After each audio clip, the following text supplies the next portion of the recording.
This is a live look inside the Cleveland courtroom where the sentencing hearing for Ariel Castro is just underway. Now, Castro admitting to kidnapping and holding 3 women hostage for more than a decade. We are expected to hear from Castro as he is given the opportunity to speak, and we could hear from one or more of the victims. Joining us now is former prosecutor Dan Schorr. Dan, thank you for joining us.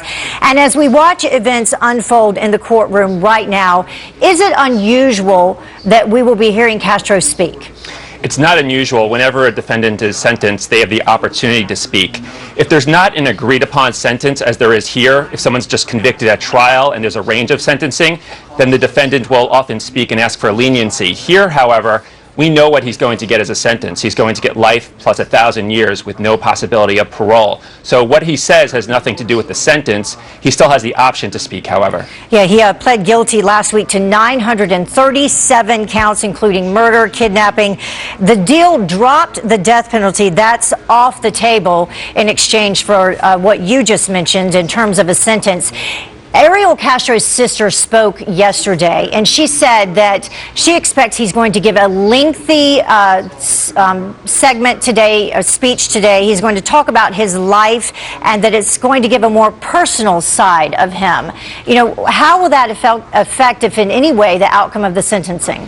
Well, a lot of times in cases, defendants will talk about the tough life they've had and how that may explain some of their criminal behavior. But here, the criminal behavior is so egregious, so abhorrent, taking 3 women, kidnapping them, sexually abusing them, beating them over a decade, that there's really nothing he can say that in any way will explain or mitigate why he committed these crimes. However, he may do what he thinks he has to do, which is try to explain it away, try to make an excuse. But for most of us, if not all of us, it won't really matter what he says, because we know that he's this terrible person who took 3 women in the prime of their lives and kidnapped them, raped them, and abused them for a decade. All right, it may not matter what he says, but we are also hearing that we may hear some victim impact statements today. The 3 women involved who were held captive for a decade.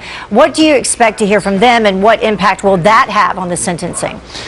Well, their statements, if they are given, will be very powerful, because we'll hear some firsthand account of what they went through over this time. Now, those victim statements can be given in person, they can be given via video screen, or they can be read by a prosecutor or someone else. However, it won't affect sentencing, because the sentencing is already agreed upon. It's life plus 1,000 years with no parole. It will mean a lot to hear what they went through, although we already know how horrendous their experience was, and our hearts go out for them. What about impact in terms of a future appeal or the possibility of?